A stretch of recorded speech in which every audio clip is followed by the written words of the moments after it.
Hey, we're back.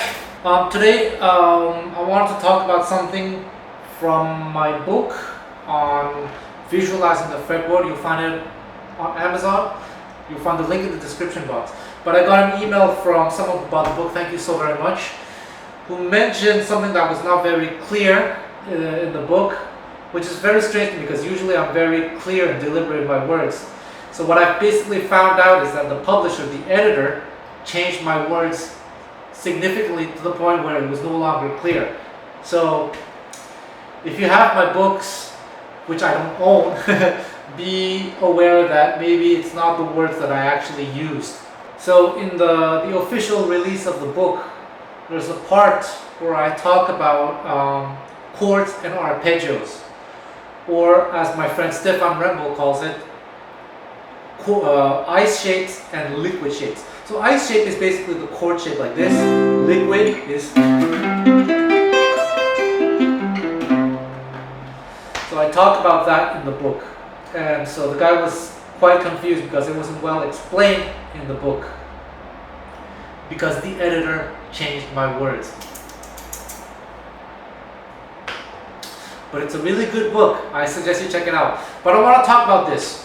About my book. I also got another comment that's saying that, oh, I bought the book, but I felt it wasn't helpful because I already know everything in the book. Now, the person who said this, I don't know who this person, I don't know, I clicked on their YouTube profile, there is no video of them playing, so I don't know how they play. But one thing that I have noticed over the years, not just with my book, or just with people in general, they say, oh, I got this, I took lessons with this person, I got this book, blah, blah, blah, and I mastered everything that they, showed me. And then when I listen to them play, it's clear that they have not mastered anything. In fact, they maybe only have 30% of what was shown to them. But somehow, they're kind of convinced that they can do it. So sometimes, you can be your own worst enemy. You can, it's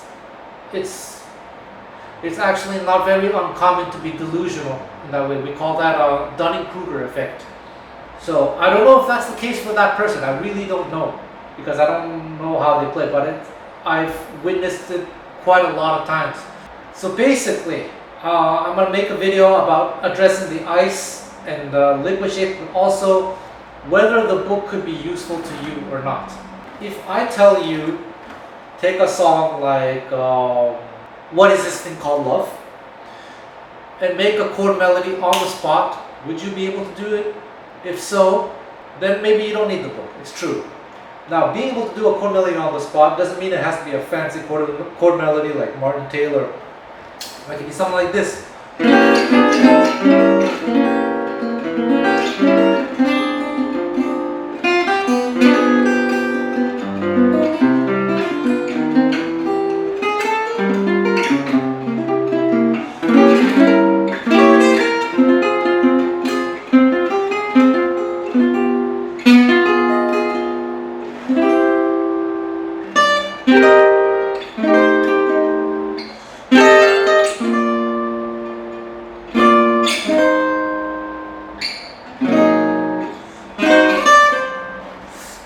Trying to come up with some creative, not very creative.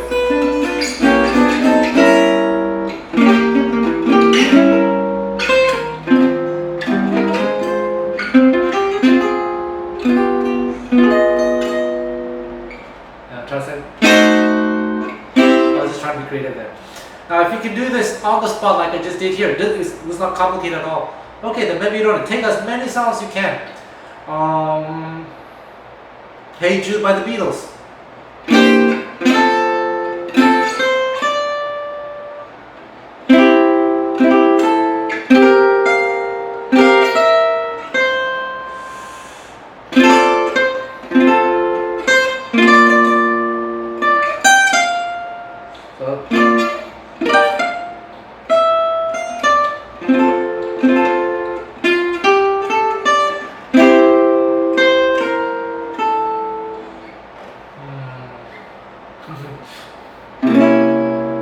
And see if you can kind of re-harmonize it.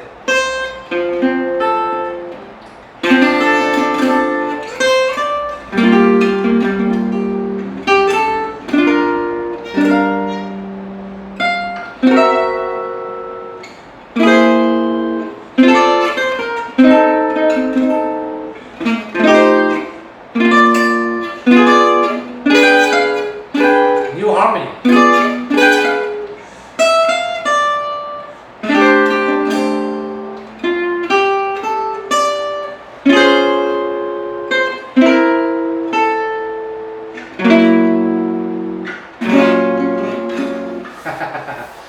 Now if you can do all that, you don't need the book. But the book itself does not teach you music. It just it teaches you the process of being able to do this.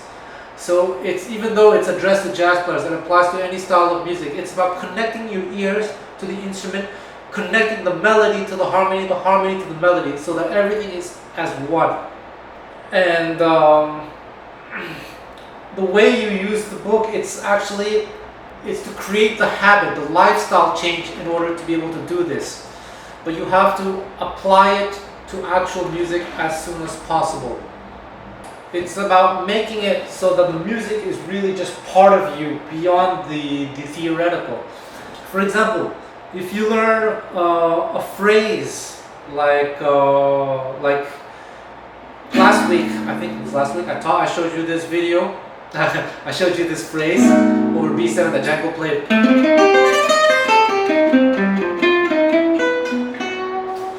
The book will teach you how to extract the information from this phrase. So you'll notice that it's actually based off of this chord shape. Many chord shapes actually, but this is the parental form. And it's being superimposed over B7. So this teaches you that Django liked to superimpose C minor over B7. And the phrase goes like this. And you realize, okay, so really is based off of this shape. So you're going to try to figure out what arpeggio is. What's a C minor arpeggio? So now you have this new trick available to you over B7 chord. You can play a C minor arpeggio idea.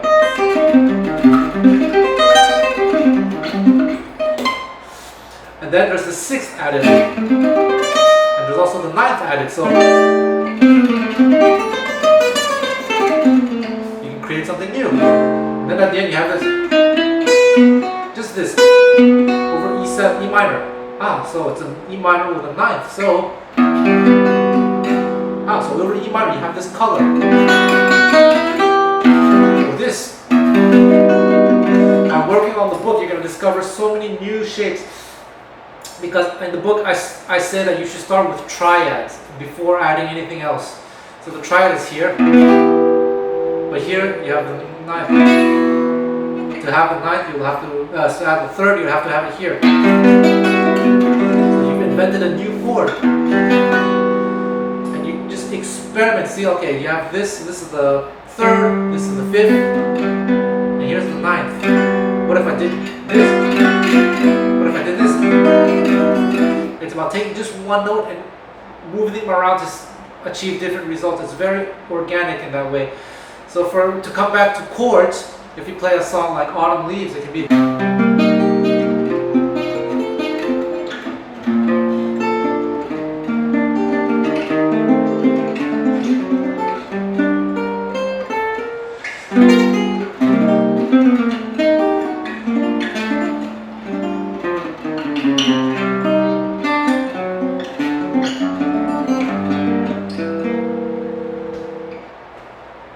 I've done this for so long that I can manipulate shapes on the fly. Or here's a Django Reinhardt phrase.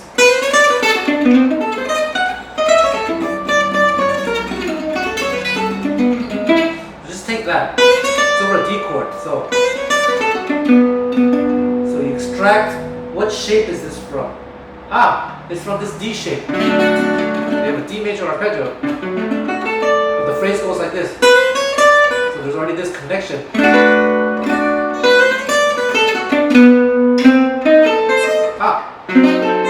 You have this D sharp diminished here. So then you have a new phrase you can make. So it's still diminished. What is this from? A major.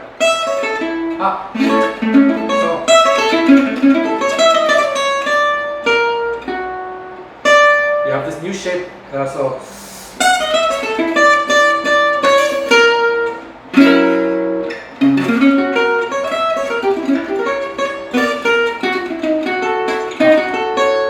okay, so over B7, you have this shape. Ice, liquid. And from that, you can create a new phrase.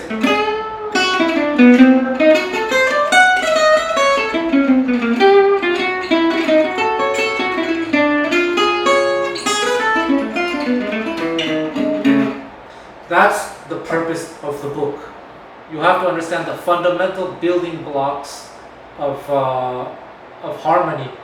It's kind of like a game, and I've been doing this for so long that it's now gone to a point where it's almost immediate for me to be able to manipulate things on the fly.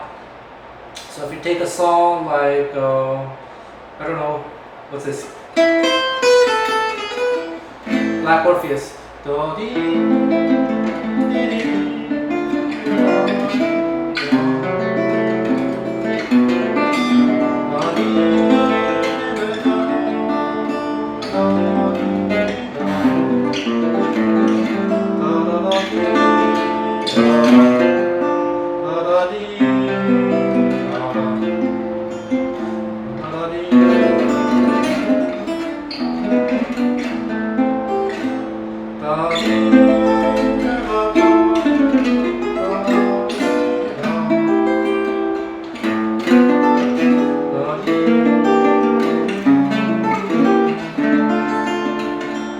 da, da,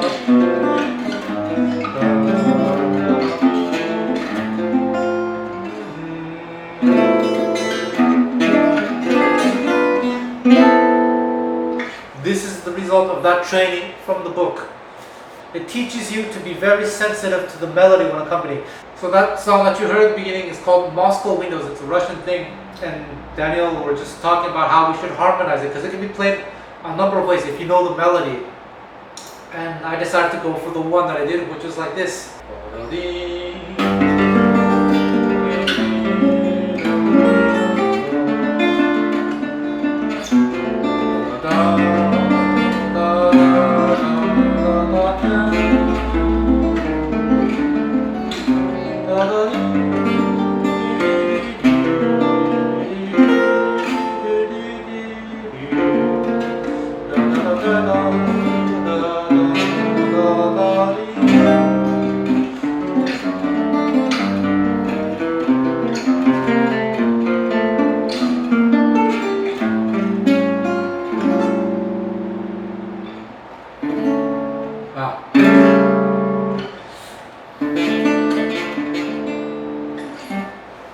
So there we go, that's the point of the book.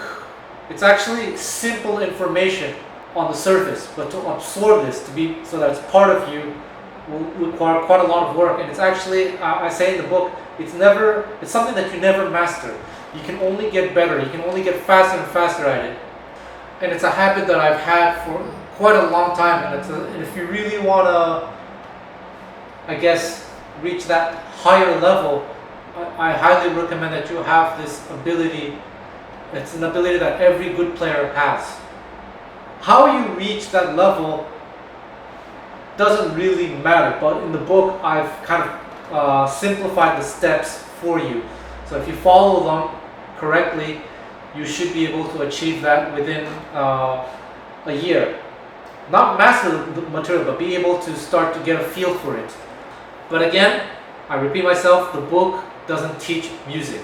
You have to apply it to music as soon as possible.